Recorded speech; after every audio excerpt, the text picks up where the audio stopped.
Tywin Lannister sat in his solar at the heart of the Red Keep. His fingers steepled beneath his chin, a single candle flickering over the spread of parchment before him. His unmoving gaze seemed to penetrate the map of the Seven Kingdoms. The realm was on the brink of deeper war, and though Tywin had been a man of formidable cunning all his life, recent events had threatened to unravel the Lannister grip on power more quickly than he anticipated. Joffrey Baratheon sat the Iron Throne, named king, but in the north, the Starks rallied behind Robb Stark as king in the north, seeking to free themselves from southern rule. Yet Tywin Lannister was not a man to bow to chaos. He shaped circumstances to his advantage. He spun webs, waged war, and molded his children's destinies as he saw fit. He had done so with Jaime, forging him into a knight of surpassing skill but also entangling him in the Kingsguard, to his regret.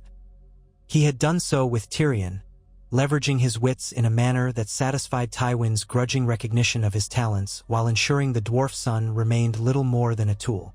And with Cersei, she had been his best hope for a strategic alliance with House Baratheon, ensuring the Lannister line would sit the throne.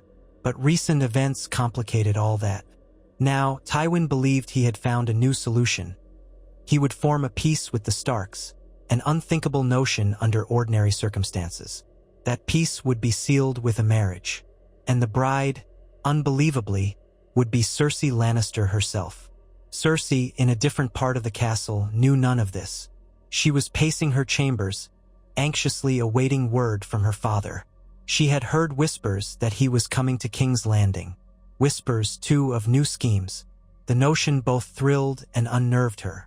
She drew her robes around her, emerald green satin that captured her pride, and twisted her lips into a half-scornful expression at the silent shadows along the walls. What was Tywin Lannister planning now? Something to do with the Starks, undoubtedly. The war outside these walls was not going well.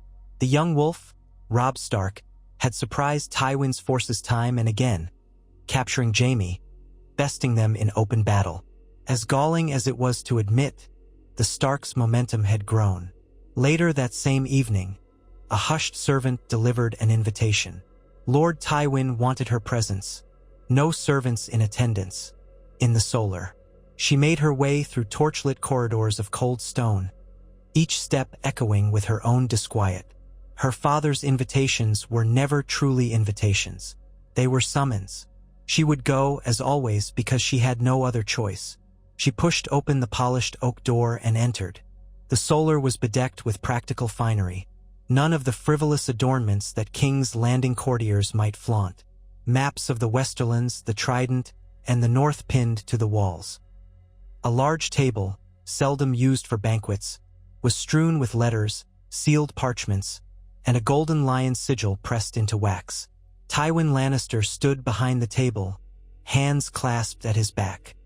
He looked at her, offered no pleasantries. "Father," she said with a perfunctory curtsy, letting the word fall like a shard of glass. Her emerald eyes narrowed. "I came at your summons." He wasted no time. "Close the door." The command in his voice was clear. Once she had done so, he directed her to stand before him. "This war has become untenable," Tywin began. His tone was clipped, precise. "We must end it swiftly. The boy in the north has outmaneuvered us. He took Jaime. He has the loyalty of his bannermen, and the loyalty of the Riverlands as well. Unless we cut the head off the snake now, we risk losing everything we have built." Cersei's first reaction was to bristle at the hint that their family's power was anything less than absolute. But Tywin rarely worried about how his words might wound pride. She said carefully, "I have no doubt you have a plan to rectify it, father."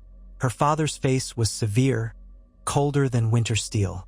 "Yes," he said, "I do." He waited a moment, letting that single confirmation hang in the air. "The only solution is peace with House Stark." A moment of stunned silence stole over Cersei. Every muscle in her face tightened. "Peace?" she repeated. "You intend to bend the knee to that upstart pup?" Tywin's lips twitched. Not quite a smile, not quite a frown. "No, peace does not require bending the knee.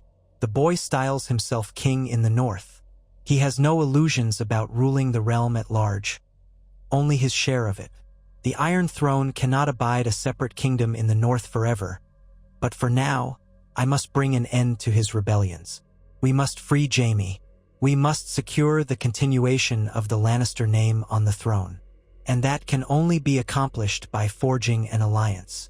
Anger rushed through her, hot and furious, though she tried to bury it. She rarely succeeded in hiding her feelings from her father, but she tried.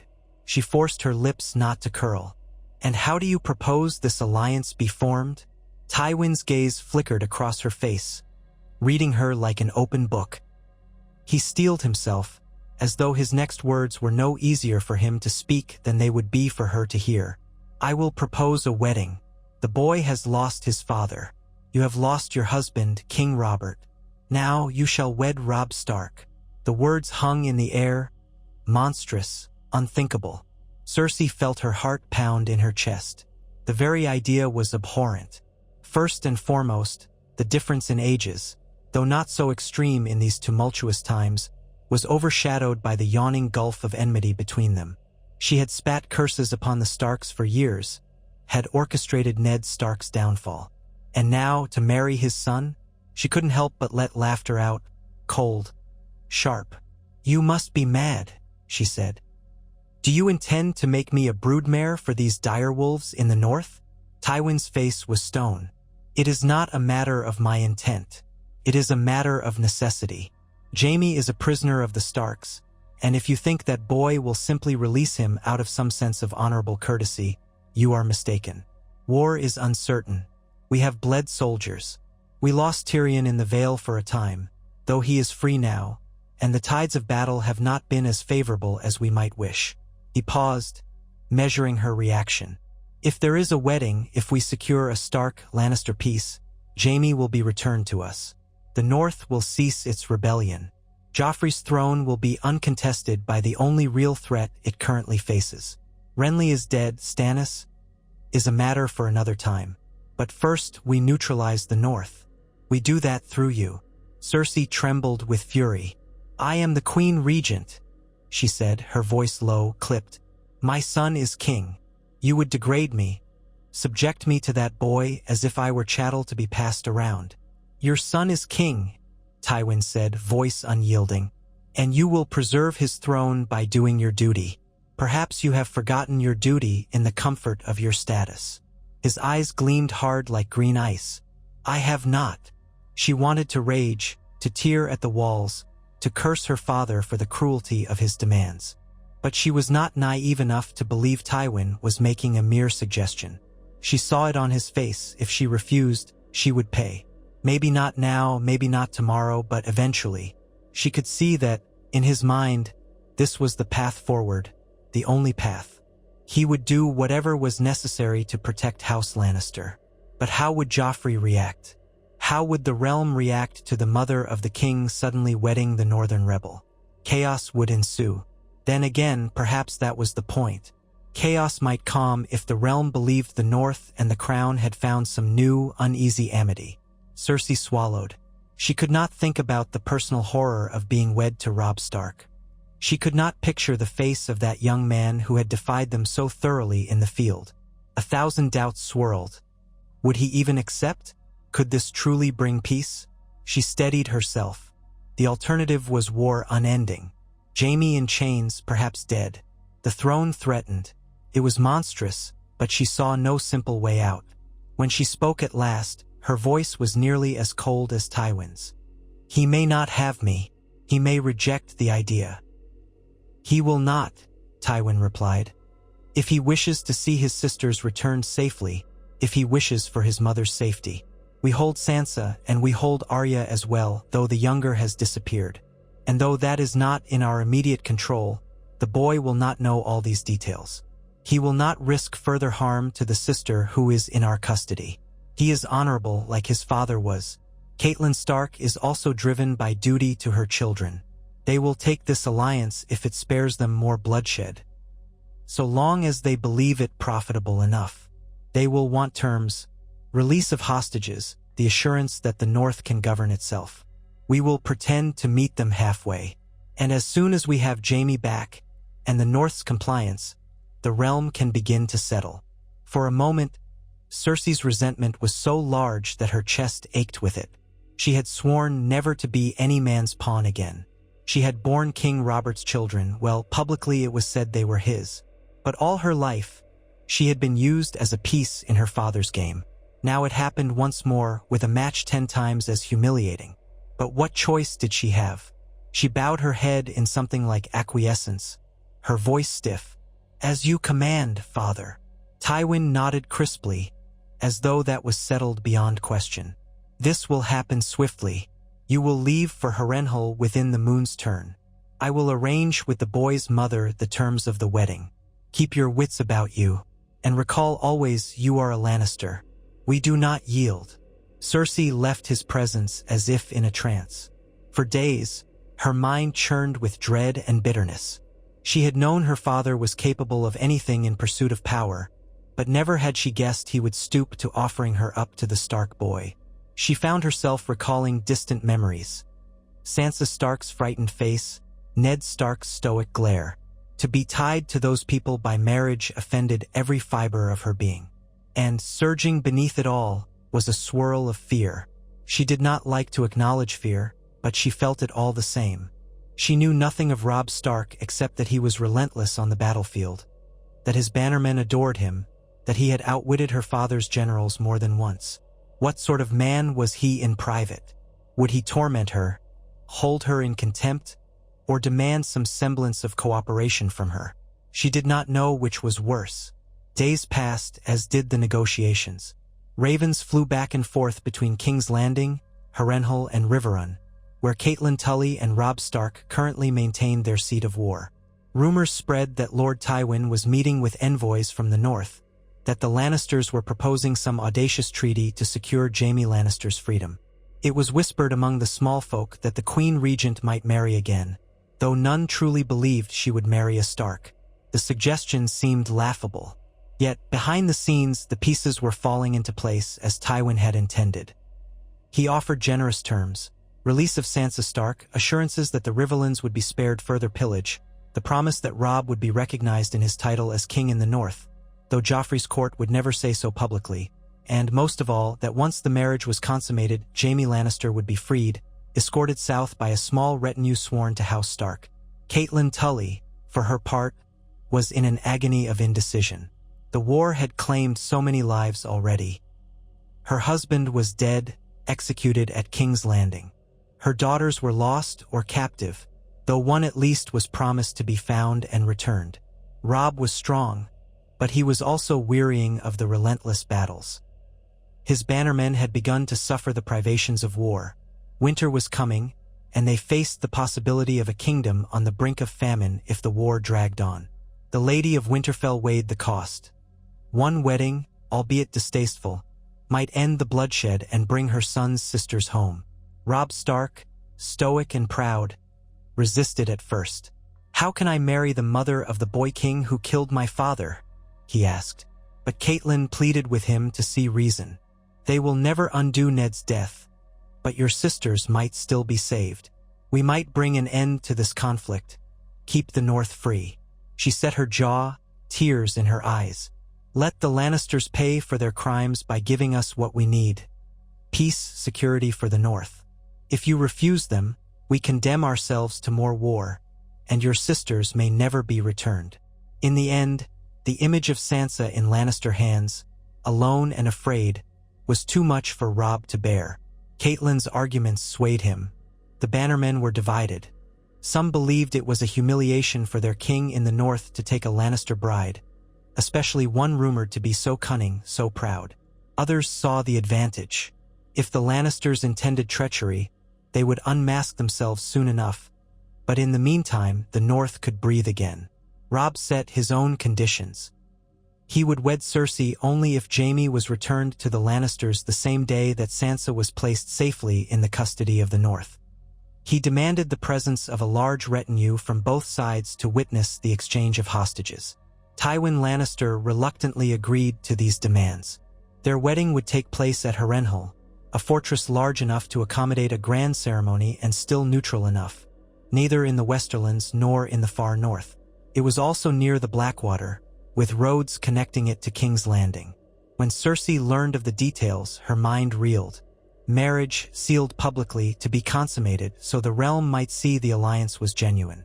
She felt ill at the very thought, but Tywin never wavered. "You will do what is necessary," he said, as though it was the simplest matter in the world. Cersei wanted to cry out. She had once believed the worst thing in her life was her marriage to Robert Baratheon. Now, it seemed a new torment was poised to overshadow that old misery. The day of departure came. Cersei wore the proud Lannister crimson with gold accents. Her hair was braided high with jewels that sparkled in the sun. She traveled in a grand wheelhouse, accompanied by a strong host of men-at-arms bearing the Golden Lion on their banners. Tyrion was there, traveling separately with a smaller group of riders. She glimpsed him at times, expression pensive, as though even the imp was uncertain how to jest about this arrangement. Joffrey was left behind in King's Landing, instructed by Tywin to remain under the watchful eyes of the Kingsguard. Outside the wheelhouse, the countryside rolled by. The fields near the Crownlands were scorched from the war, villages battered, but the roads still teemed with refugees, soldiers, merchants. Whispers followed them as they moved along. Tales of the lion and the wolf wedding circulated. Some found it ridiculous, others rumored it was the sign of the apocalypse. Cersei, hidden behind the curtained window, felt heat flush her cheeks every time she heard the faint words. A Lannister wedding a Stark? The mother of the king, no less. She cursed her father silently with every breath. They reached Harrenhal at dusk on the 11th day of their journey. The fortress loomed on the horizon, its massive towers black and twisted from dragonfire centuries ago. The walls were said to be cursed, the halls haunted by the ghosts of Harren the Black and all the many lords who had possessed the castle since. High overhead, the rooks and ravens circled. The approach was eerie, the wind moaning through the cracks in the stone. Yet Harrenhal could easily accommodate thousands. The Lannister host was directed into the outer ward, while Cersei was guided inside to the chambers arranged for her. She rarely traveled without some semblance of comfort, but Harrenhal was cold and forbidding. The windows in her chamber overlooked a courtyard that seemed perpetually in shadow, the walls so tall they shut out the sun. Torchlit corridors cast flickering shapes on the floor, which hissed underfoot. She tried to compose herself. The wedding was set for 2 days hence. Tywin insisted on a brief respite to show courtesy, to allow last negotiations.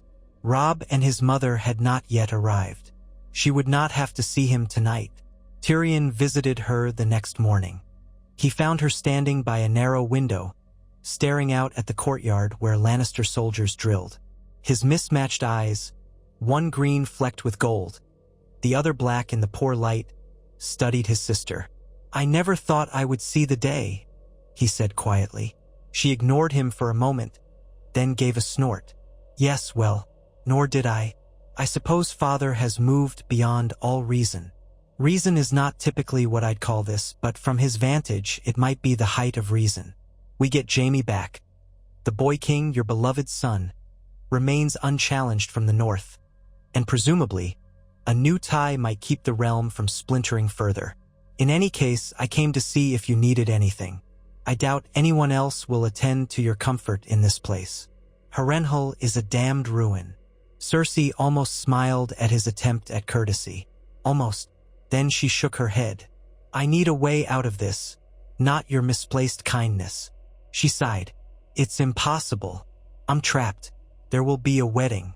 Then, I suppose I must deal with the boy and do my duty, and I have to keep an eye out for treachery from his mother. She hates me for what happened to Eddard." Tyrion shrugged.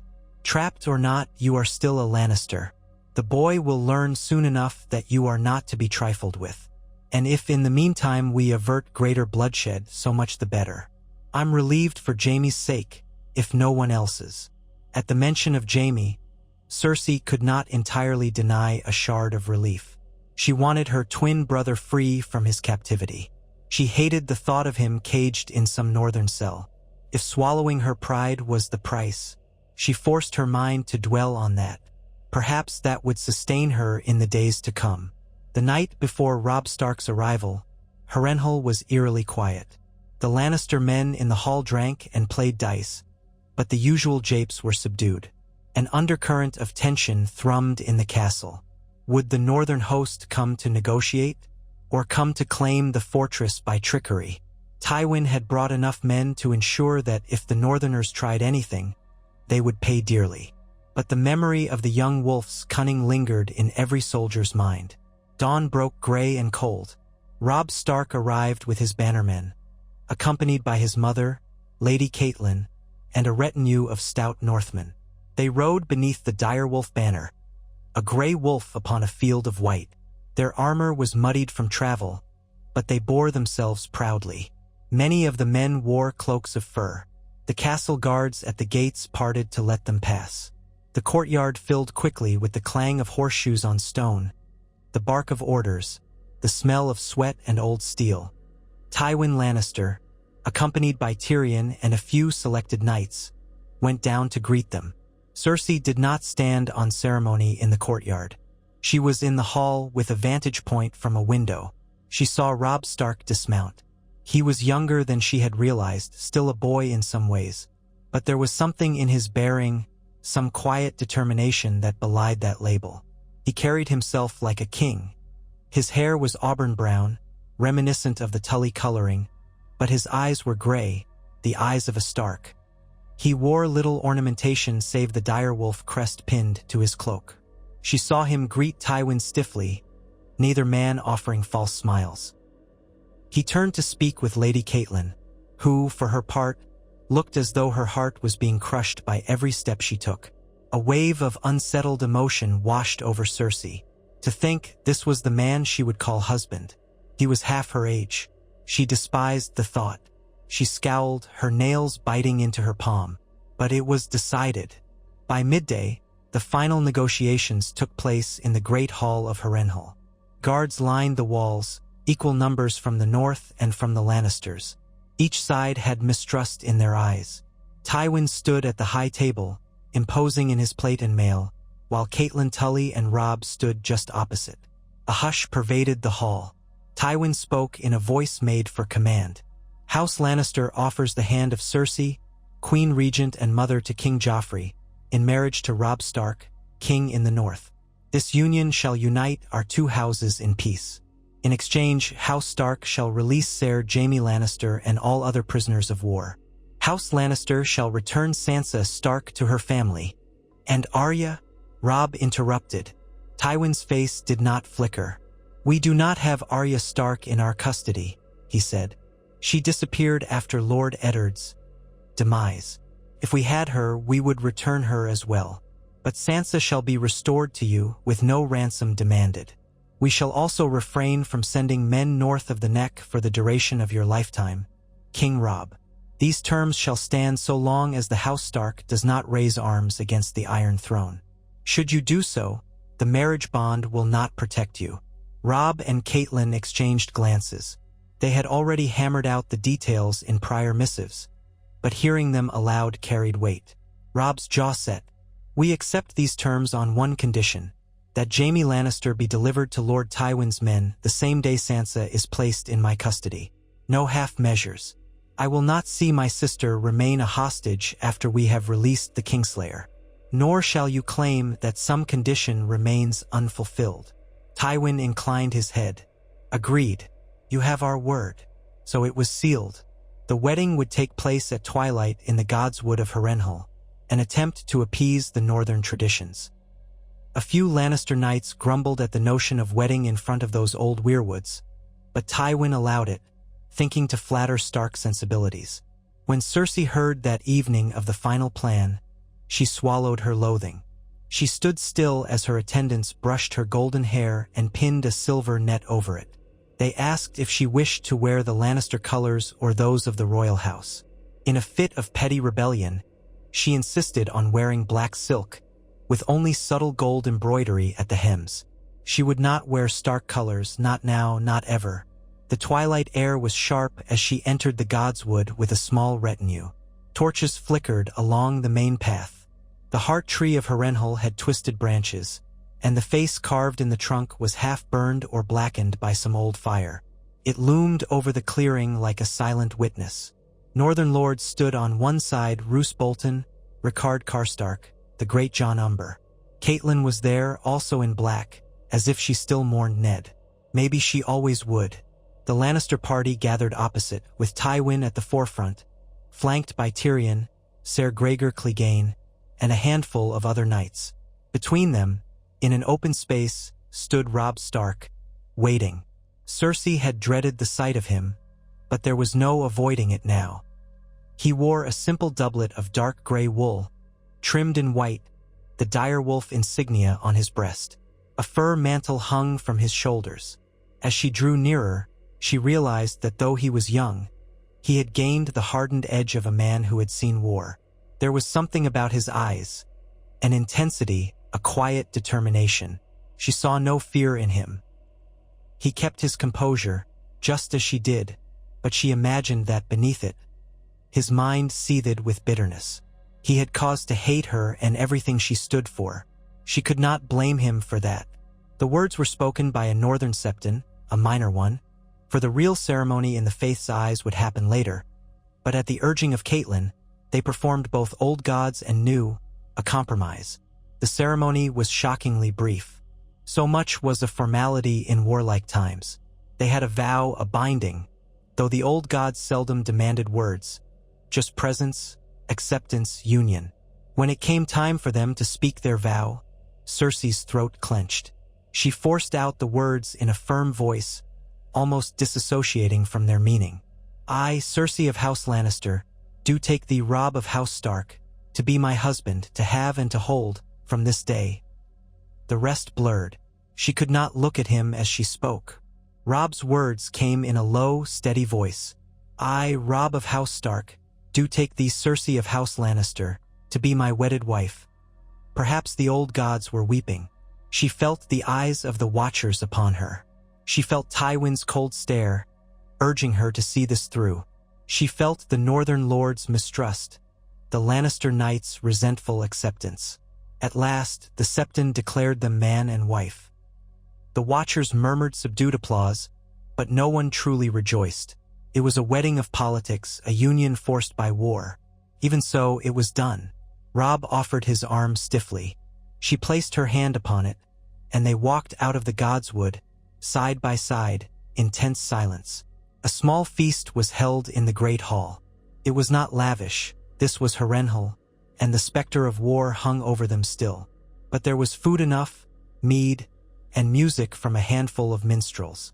Cersei took her seat at the high table with Robb, Tywin to her right, Catelyn to Robb's left. The tension was palpable. The Northmen mostly stuck to themselves, conversing in hushed voices, occasionally glaring across the hall at the Lannisters. The Lannisters likewise returned the scowls. But no one dared start trouble, not at this precarious moment. Cersei sipped her wine. She wore a forced mask of cool composure, ignoring the swirl of conflicting emotions. She answered a few polite queries from the minor lords near her. Robb Stark, for his part, spoke little, responding with clipped courtesy. Every so often, she felt his eyes on her, as though he, too, was trying to measure what sort of woman he had married. Tywin rose partway through the meal to declare the first portion of their agreement enacted. In a gesture of good faith, he signaled for Sansa Stark to be brought forward. The girl, barely more than a child, stepped into the hall, escorted by 2 Lannister guards. She looked wan, shaken. At the sight of Robb and Lady Catelyn, tears flooded her eyes. She ran forward, ignoring all decorum, and Catelyn rose to catch her in a tight embrace. A hush fell over the hall. The young girl choked back sobs, clinging to her mother and brother as though they were the last safe place in the world. Cersei felt a faint pang, of regret, or guilt, or something she refused to name. Sansa's suffering was part of the war, and no matter what, the Starks would never forgive the Lannisters for Ned's death. This forced wedding would not wash that blood away. Lady Catelyn soothed her daughter, and soon they returned to the dais. Robb, voice subdued, thanked Lord Tywin for honoring the agreement so swiftly. Tywin inclined his head. As soon as Jaime is returned to us, I suspect all remaining conflict between our houses can be put to rest. And so the wedding feast concluded, overshadowed by the knowledge that the bride and groom would soon be escorted to their bedchamber. That final, humiliating step was required to ensure that no one could doubt the validity of the union. Cersei was no maiden, of course, but the Northmen insisted that at least a few of their own observe the bedding ceremony in the old style, to confirm the marriage was consummated. It was an ordeal Cersei had dreaded from the moment she learned of it. When the time came, drunken lords and knights from both sides forced themselves into a mockery of revelry. Cersei was pale, but she managed a brittle smile. She felt the hands of Northmen and Lannisters alike tugging at her clothing, removing pins and ties, while others led Robb in the same humiliating ritual. She endured it in a haze, ignoring the catcalls, the japes, and the forced merriment. The parted crowd cheered or smirked as the newlyweds were guided down a torchlit hallway to a large bedchamber. Once inside, the heavy door was slammed shut behind them. They were left alone. Cersei stood near the center of the chamber, arms crossed over her chest, even though she wore a thin shift that still covered her somewhat. Robb Stark, equally discomfited, wore only a loose undershirt. He looked at her with solemn eyes, then turned away, running a hand through his hair. The chamber was large, lit by several candelabras. It smelled of old smoke and damp stone. A canopied bed with black drapes loomed against the far wall. For a long moment, neither spoke. The silence pulsed. At last, Cersei broke it. "This is all a performance," she said quietly, though her tone was still edged with bitterness. "They expect something." He gave a curt nod. "I know." His voice was deep, though subdued. "I will not force you. You understand that." She studied him, her heart hammering in her chest. She had expected arrogance or cruelty, or at least a flash of the same scorn she felt. Instead, she saw a young man burdened by duty and grief. He was alone, too, in his own way. The stiff lines of her posture relaxed, fractionally. "You realize they will doubt the marriage's validity if we do not?" He took a breath. "I know," he repeated. "They will want proof. Perhaps we can feign enough for them to believe. But if you do not want to do more than that, I won't force you." She blinked. For a moment, she was startled by the gentleness in his tone. She had rarely encountered gentleness in her dealings with men. Robert had been rough, uncaring. Jaime was different. He was her twin, her lover in secret, but that was another matter altogether. Yet this boy, who by all rights should despise her, was offering her a kind of choice. She realized how surreal this entire situation was. She scoffed a little, turning her face away. "It's humiliating, but we have no choice. And you're hardly more than a child yourself." His eyes flared with a bit of anger at that. "I am no child," he said. "I've fought battles, and I've lost a father." She did not apologize. Cersei Lannister rarely apologized for anything. Instead, she swallowed her retort. "Then, let us do what must be done." She walked to the bed, pulling the shift over her head. The chill of the room pricked her bare skin. She climbed under the covers, leaving the candlelight to cast wavering shadows on her face. She stared at him, unblinking, watchful. Robb Stark paused, as if uncertain how to proceed, then removed his undershirt and joined her, the mattress shifting under his weight. They lay side by side, each tense, eyes locked. She expected him to reach for her with blunt demands, but he didn't move at first. She found herself oddly grateful for that, though she despised the entire scenario. "Are you certain?" he asked, voice almost a whisper, some final courtesy. She met his gaze, proud. "It doesn't matter if I'm certain," she said. "We have no choice." But she let him approach, let him touch her. Gingerly at first, as though afraid of harming her. It felt foreign to her, to be with a man who was not Jaime, and not Robert. She tried to banish all thoughts from her mind, to close her eyes and imagine that this was not real. She thought instead of Jaime imprisoned, soon to be freed. That was the price. She endured. It was over quickly, a perfunctory consummation. When it was done, They pulled apart, lying on opposite edges of the bed. She felt raw, hollow, but she refused to let tears come. She stared at the carved canopy overhead, listening to her own breath. She wondered if he felt anything: guilt, anger, sadness, perhaps all of it. But they did not speak. Eventually, she turned away, pressing her face into the pillow. After a time, she drifted into a fitful sleep, haunted by nightmares of cold, gray wolves, and a golden lion bleeding out on the battlefield. Morning came, along with the uproarious banging on the door. Drunken lords demanded proof. Robb rose, scowling, and flung open the door to display the bloodied sheets. Cersei had scratched her own arm to create that bit of evidence, though no one need know that. The watchers hooped and scattered, satisfied that the marriage was truly sealed. Cersei remained in bed, silent, as the door shut again. Over the next days, the castle was abuzz with final negotiations. Tywin demanded that Jaime be delivered at once. Robb insisted that Jaime would be brought to a location outside the castle, to avoid risking the Kingslayer's life among so many Northmen who hated him. Meanwhile, Sansa stayed close to her mother, and the two avoided the Lannisters as much as possible. Tense as it was, the arrangement began to take shape. A day was set for the exchange of Jaime Lannister. They would meet at a wide field near the God's Eye, outside Harrenhal's walls.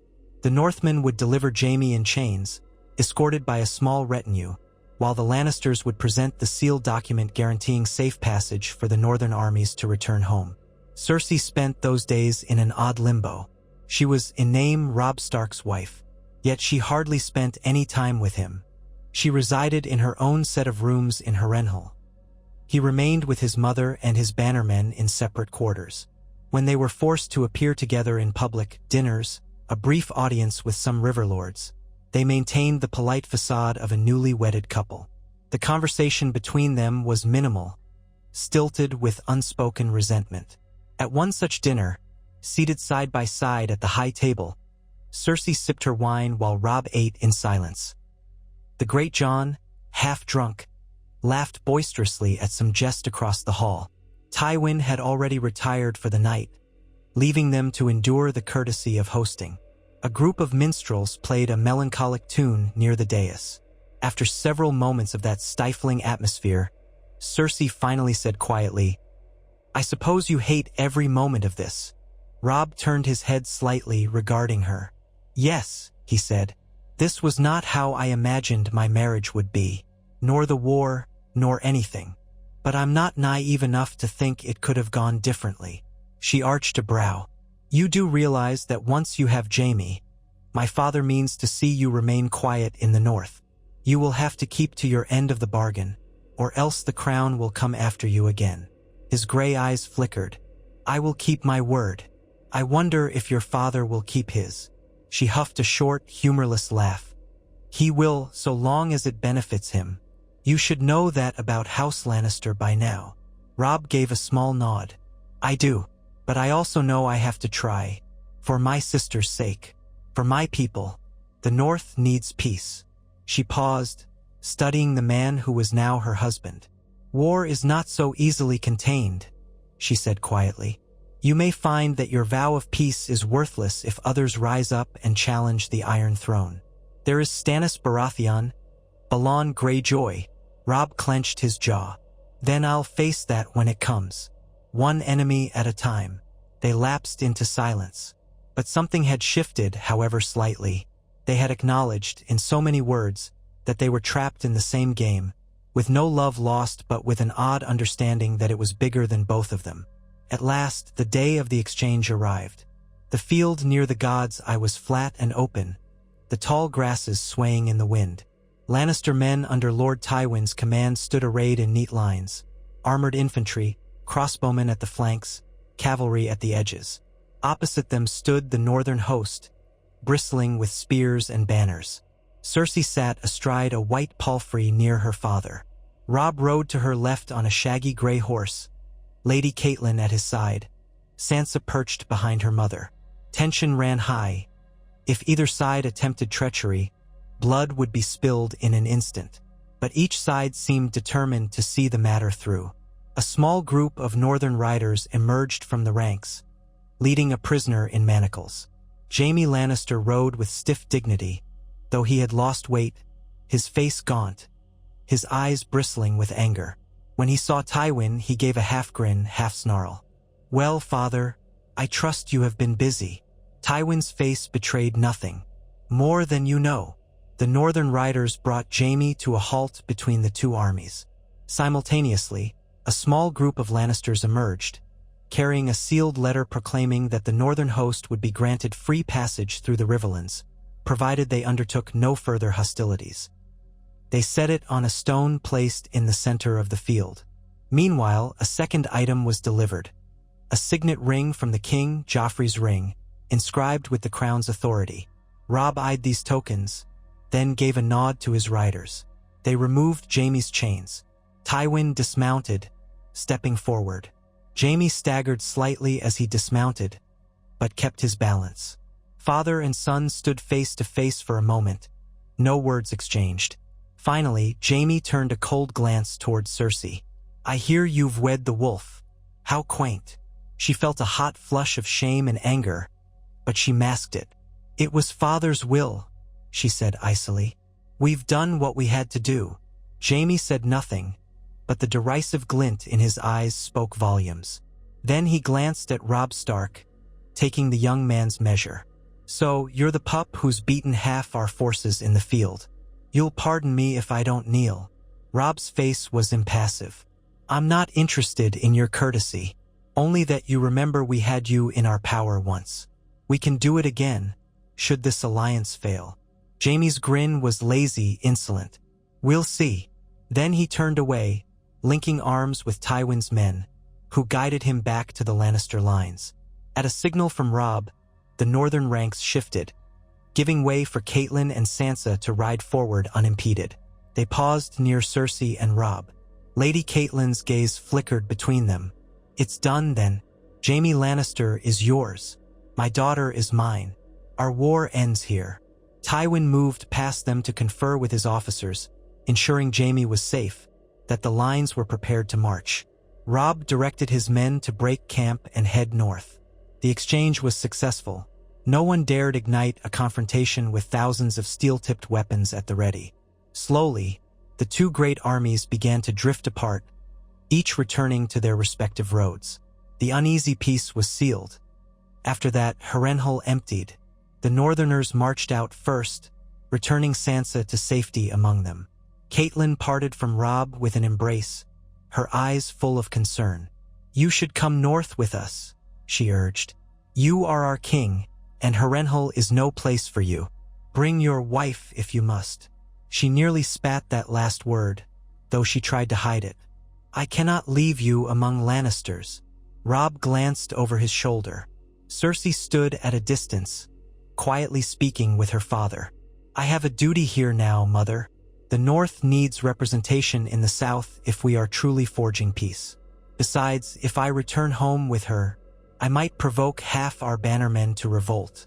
I will see her father's next moves, see how the crown proceeds. If Joffrey commits some new outrage, I'll know first." He also worried that Tywin would see a retreat to the north as betrayal.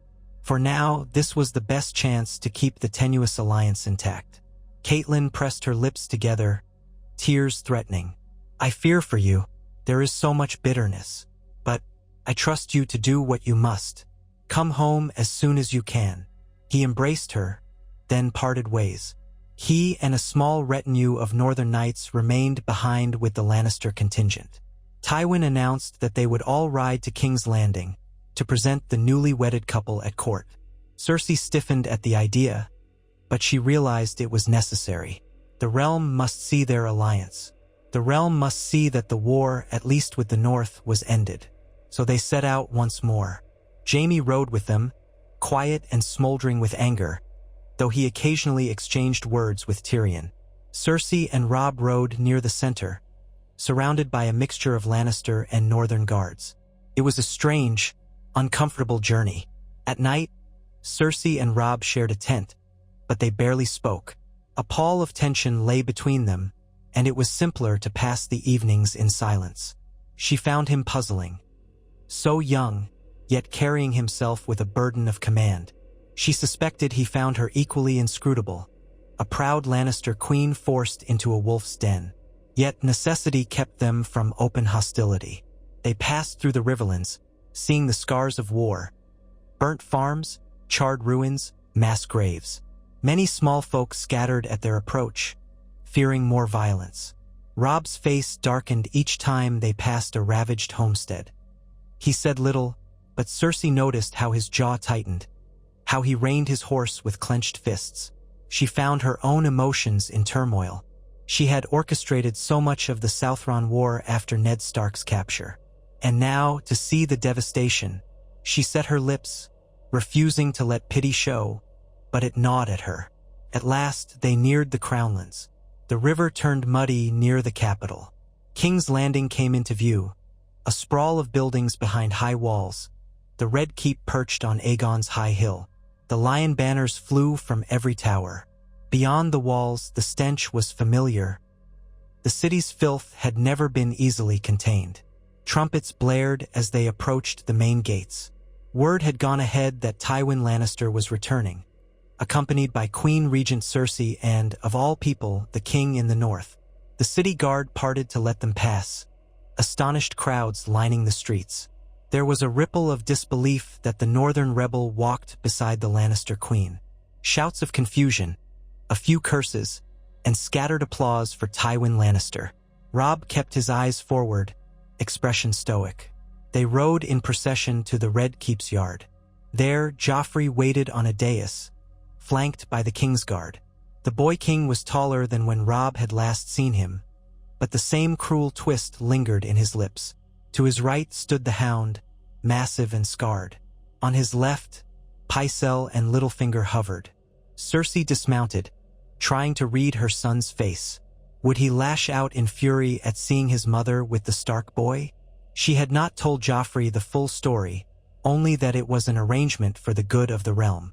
But she knew Joffrey's temper could be unpredictable. Robb Stark dismounted as well, stepping forward. Joffrey looked him up and down, sneering. So, the traitor in the north crawls south to kneel? He gave a mocking laugh. My mother has married you? Ha! And they say the realm is mad. So it must be. Tywin stepped in quickly, voice cold. Your Grace, watch your words. The king in the north has pledged peace. He is here as an ally, by virtue of his new ties to House Lannister. Joffrey's sneer did not fade. An ally? We shall see. Then he looked at Cersei, a flicker of confusion crossing his features. You truly wed him?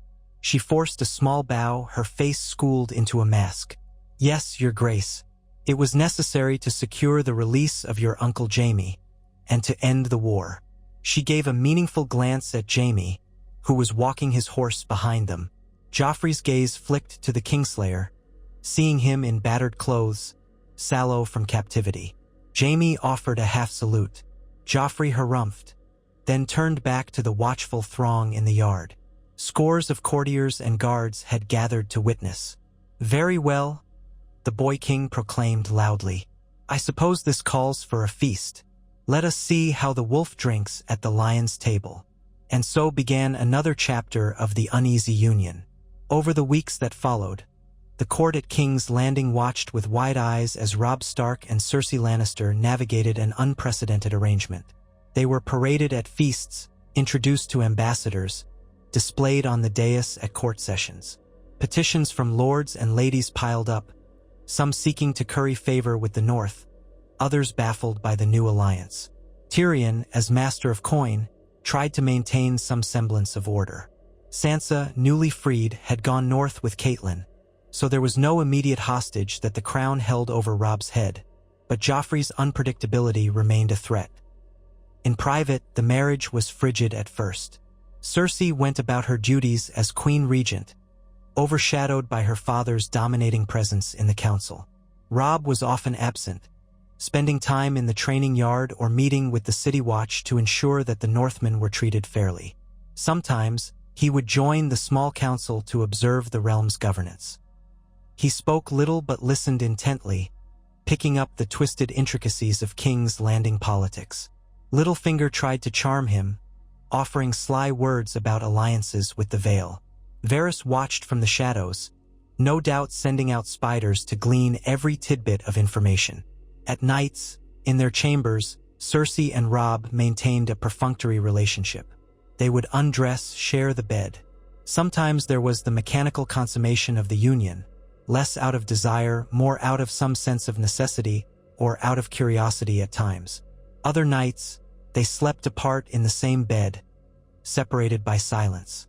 It was an arrangement both found stifling. But the strangest thing was that, over time, their hostility began to soften. They developed a wary respect. Cersei recognized Robb's intelligence, his sense of responsibility toward his people. He was not the savage rebel she had pictured. Robb, meanwhile, realized Cersei was more than the caricature of a scheming lioness. He saw glimpses of a woman who had been bartered her entire life by her father, by Robert, by the demands of the realm. Perhaps in another world, they might have been merely strangers. Now they were bound together in a state that neither chose. Court gossip thrived on their every glance. Some claimed Cersei had bewitched him with Lannister gold. Others insisted Robb was cold as ice, that the marriage was never consummated, that no child would come of it. A few even spun tales of romance, saying the wolf and the lion were forging a new golden age. These rumor-mongers were promptly laughed at. If the small folk were uncertain what to believe, the courtiers sniffed for advantage in any direction. Joffrey, for his part, oscillated between mocking and ignoring Robb. Sometimes, the boy king would delight in reminding everyone that he was the true ruler, not the upstart from Winterfell. Other times, he seemed fascinated, demanding Robb recount his victories in battle, though always in a tone that belittled. Robb endured this with surprising composure. Cersei suspected he wished to run Joffrey through with a sword on more than one occasion.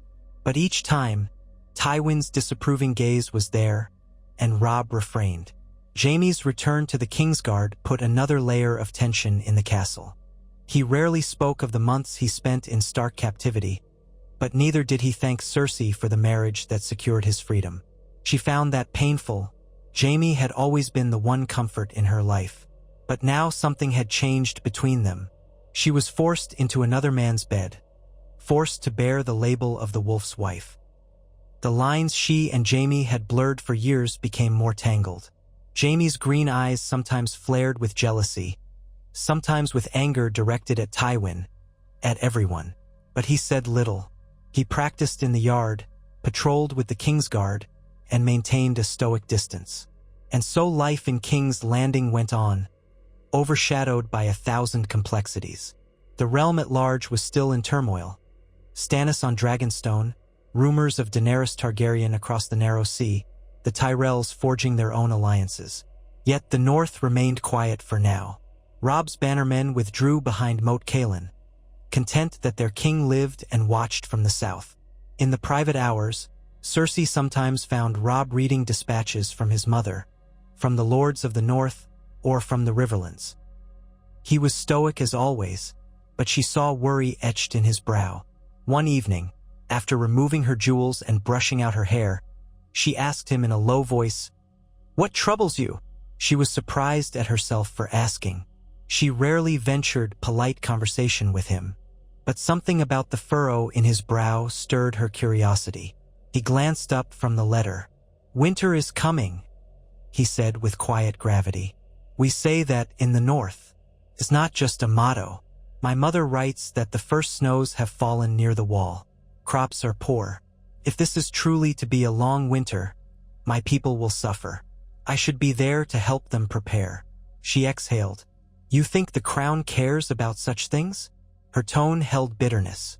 "You think the small council will rush to send resources?" His jaw tensed. "They might, if they grasp that it is in everyone's interest to keep the North from starving. But I do not trust your father or your son to see beyond their own advantage." She eyed him. "And me? Do you trust me?"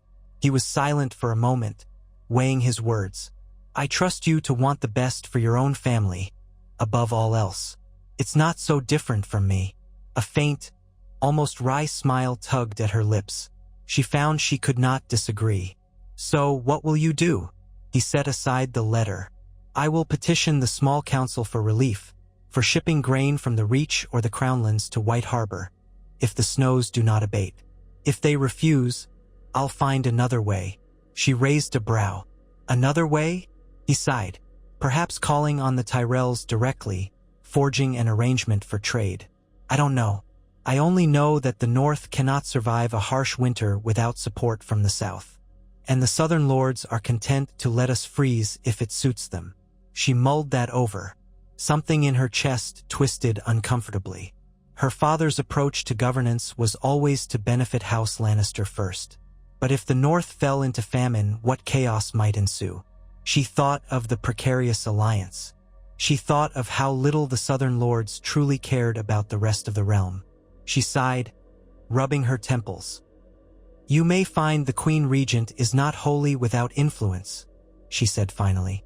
If you present a compelling case to the council, I might support you. He stared at her, surprised, though he tried to hide it. Why would you do that? She lifted her chin. Because I prefer stability. Because the North is part of this realm, whether you call yourself king in it or not. If half the kingdom starves, it will only lead to further rebellion, which will undermine my son's rule. And if I can demonstrate my worth by securing the North's gratitude, so much the better for House Lannister. She paused. Don't misunderstand me. I'm not doing it out of charity. I do nothing that doesn't benefit me in some way. He gave a small nod. I appreciate your honesty. She brushed out her hair a final time, then slid under the covers. He blew out a candle. Moments later, he joined her, the bed shifting under his weight. In the darkness, she felt the tension of the day loosen slightly. She did not move closer, but neither did she shrink away. They lay there, side by side, two strangers bound by iron necessity. Yet, for the first time, it felt less like a cage and more like the faint outline of something else. If not friendship, then perhaps an alliance of a different kind. Still, the shadows of the realm loomed large. The city was restless. Joffrey's cruelty sparked hatred among the common folk. The war in the Westerlands might have ended with the North, but the realm had other threats. News trickled in of Stannis brooding on Dragonstone, the Targaryen girl across the sea with rumored dragons. Tywin Lannister was not a man to sit idle while rivals schemed. And so the days and nights churned on, a swirl of uncertain alliances, quiet dinners, and forced courtesy. No one could say how long the Stark-Lannister peace might hold. But for that moment in time, while the Red Keep's shadows stretched across the cobblestones and winter's chill threatened in the distance, Robb Stark and Cersei Lannister found themselves standing at an unprecedented crossroads. Two proud adversaries, forging a bond that neither desired but both were compelled to maintain. And in the quiet corners of the castle, they each wondered, did they seal the realm's deliverance or its doom? They would find out soon enough, for fate does not rest long in the Seven Kingdoms. Time passed as it must, and the full consequences of this union began to unfold. Word spread throughout the realm that the Starks and Lannisters were bound by marriage. The effect was immediate, if uneven. In the north, some of Robb's bannermen felt betrayed. Whispers of discontent arose. Had their king sold himself to the lions for the release of the Kingslayer? Had he spit on the memory of Ned Stark, who died by Lannister orders? Yet, for the time being, the loyalties held. Robb had proven himself too well, and the possibility of peace was too tempting. In the Westerlands, Tywin Lannister reclaimed some measure of control, withdrawing many of his troops to restore order, collect taxes, and re-establish trade routes. The gold of Casterly Rock began to flow again. In King's Landing, Joffrey postured and strutted, but his mother's presence and Tywin's iron will prevented him from launching into new fits of lethal cruelty, at least not on a grand scale. Cersei found a new role, bridging the gap between the North's concerns, channeled through her husband, and the needs of the crown. If anyone had told her a year ago she would be championing the interests of Winterfell at the small council, she would have laughed in their face. Now, it was an odd sort of reality. The small folk, at least those who paid attention to politics, heard conflicting tales. Some believed it a devil's pact. Others saw it as a sign that the realm might heal. The High Septon performed a modest ceremony confirming the marriage, so that the faith would not challenge its legitimacy. Robb kneeled before the seven, though to him it was an empty gesture. He remained loyal to the old gods, but he recognized the necessity of outward compliance. Eventually, a letter arrived from Lady Catelyn, indicating more pressing concerns in the north. Winter truly was taking hold. The snows in the Wolfswood were deeper than any in recent memory. White Harbor's ships might soon be iced in. Some northern lords were requesting that their king return. Cersei read the letter in their chambers, glancing at Robb. She saw how his hand trembled slightly as he held the parchment. "I should go," he said softly. She studied him. In truth, part of her wanted him gone, so life could return to something she recognized. But that was no longer possible. Her father had bound them irrevocably. Her fate was tied to Robb's, at least in the public eye. If he left the city, it would look like a fracture in the alliance. Tywin might see it as the prelude to renewed rebellion. "You can't simply leave," she said. "Not without a plan. My father will interpret it as desertion." Robb's anger flared. "My people need me. This city is no place for a Stark. I'm caged here."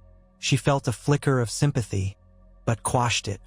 "If you go without Lord Tywin's blessing, he will brand you a traitor anew. He might not launch an immediate war, but he would use it as justification for new demands on the north. So you need to secure his agreement." He let out a frustrated breath. "And how am I to do that? Ask him nicely?" She almost smiled at the thought. "No. You come to him with a request that benefits him as well. Something that shows your departure will not mean the North is shutting out the crown. Perhaps you propose establishing a Lannister garrison at Moat Cailin, under your joint authority, to ensure no outlaw bands or Ironborn slip through. That might reassure him that you won't simply raise your banners again the moment you cross the neck." Robb regarded her with surprise. "You want Lannister men stationed in the north? That would enrage some of my bannermen. They'll see it as an occupation." She shrugged. "Offer them a token presence, 50 men, maybe 100, nothing large enough to threaten your domains. It's a compromise. You want Tywin's permission to leave? Then feed his need for control. Offer him a show of good faith. And in return, you get to go home. Manage the winter preparations. Reassure your bannermen. You can always say it is temporary. Once the snows thaw, the crown's men can return south. But it gives Tywin a sense of comfort that your traveling north is not an immediate defection." Robb pressed his lips together, considering. He slowly nodded. "That might be the only way." He paused. "But what about you?" She lifted her chin. "I will remain here. My place is at the king's side, Joffrey's side. The city still needs a regent. If you prefer it, we can announce that we will join you in the north once the roads are passable. Some indefinite future. Or, if you want me nowhere near you, we can feign that I am needed to help keep the crown stable." A trace of bitterness crept into her voice. "It matters little to me, truth be told." Robb fell silent. He thought of the precarious balance they had found in King's Landing. Part of him detested the city and wanted to leave her behind, free of the awkward, loveless nights. Yet another part wondered if leaving her alone among Lannisters might only deepen the cracks in their alliance. She had proven unexpectedly cooperative, if only for her own reasons. Finally, he said, "I would prefer you accompany me north. The alliance will be more credible if we present a united front to my bannermen. But if you cannot leave Joffrey," she let out a breath. "If the boy king truly needs me, then you know my father will never allow me to depart. But we might persuade him otherwise. If it serves the realm's interest for us to display unity in the north, he might see the value." And so they plotted. They approached Tywin with their proposal. Robb would lead a contingent north to help his people prepare for winter. A small crown garrison would come as well, to maintain the illusions of alliance and keep an eye on events. Cersei would travel with her husband, presenting a united face to the north, sowing the seeds of a more permanent peace. Tywin listened impassively, asked pointed questions about logistics, supply lines, the size of the retinue. Joffrey squawked in protest, not wanting to be left behind. But ultimately, Tywin, ever the strategist, saw advantage in allowing the new wolf and lion union to show its strength in the north. The realm was fracturing in many directions, and if the north was to remain quiet, better that its king remain with his queen, reinforcing the idea that the Starks were part of the crown's extended family. Thus the plan was set. Within weeks, the court prepared for a grand departure. Robb's northern knights, who had stayed behind, readied to journey home. A regiment of Lannister soldiers was chosen, men loyal to Tywin and skilled enough to handle the harsh northern climate, or so they hoped. Tyrion decided to remain in King's Landing, lacking any desire for the cold. Jaime, obligated by Kingsguard vows, stayed in the city as well, though he eyed Cersei with a complicated stare that spoke of unspoken regrets. On the morning of departure, the courtyard bustled with wagons, horses, men loading provisions for the long road. Cersei stood near a carriage, wearing a cloak of thick velvet lined with fur, courtesy of the northern tailors who had scrambled to find something suitable. Robb was across the yard, instructing some men to double-check the harnesses. A swirl of half-frozen wind whipped through, making her clutch the cloak tighter. Tywin approached, his face as carved from stone as ever. He eyed his daughter. "You know what is expected of you. Keep the boy in line. Make certain the North does not forget that it owes fealty to the Iron Throne. And if you sense even a hint of betrayal, you send word at once." She lifted her chin. "Yes, father." His gaze flicked to Robb. "I will not lie. I had hoped you would remain in the city. But if this truly cements our hold on the North, so be it. Perhaps you can produce a child. One that might unify both lines and quell the restlessness in that frozen wasteland." Her lips tightened. "I will do what I must, father." His nod was curt. No embrace, no warm farewell. Just the echo of iron duty. He turned and strode away. Cersei looked over to find Robb waiting for her, offering a hand to help her mount. She hesitated, then took it. She could feel his calloused palm, the lingering chill from the morning air. She sensed the eyes of the crowd upon them. Lannisters, Northmen, courtiers. All were waiting to see whether this improbable union would truly hold. Together they mounted their horses, or, in her case, a smaller mare. The banners of the dire wolf and the lion both fluttered overhead. Then, with a call of horns, the gates were opened. The king in the north and the queen regent of the Iron Throne, now king and queen of a fragile new alliance, rode out of King's Landing with their retinue trailing behind. Gossiping small folk lined the streets, peering at this spectacle. Children pointed at the wolf sigil, then at the lion. Some scattered rose petals, others threw rotten fruit, uncertain whether to cheer or jeer. Cersei's face remained a composed mask as she guided her horse through the throng. Robb's gaze was far off, already turned toward the road that led to the Neck and, beyond that, to Winterfell. The full measure of what awaited them in the north, they could scarcely guess. The bitter cold, the suspicious bannermen, the chance of wildling incursions, White Walkers, if the rumors from the wall were to be believed. Or perhaps an uneasy calm, if they managed to bring supplies, as well as a demonstration of southern power in the form of the Lannister garrison. Still, for the moment, they were together, two proud, wounded souls, forging a new path neither had anticipated. The banners fluttered in the wind. The city gates rose behind them, as the wilderness of the King's Road opened ahead. The future was as uncertain as the swirling snow that might soon blanket the land. But for now, they pressed on, side by side, two royals from rival houses bound by a vow that had changed the course of the realm. And whether that course would lead the realm to salvation or ruin remained a story yet to be written.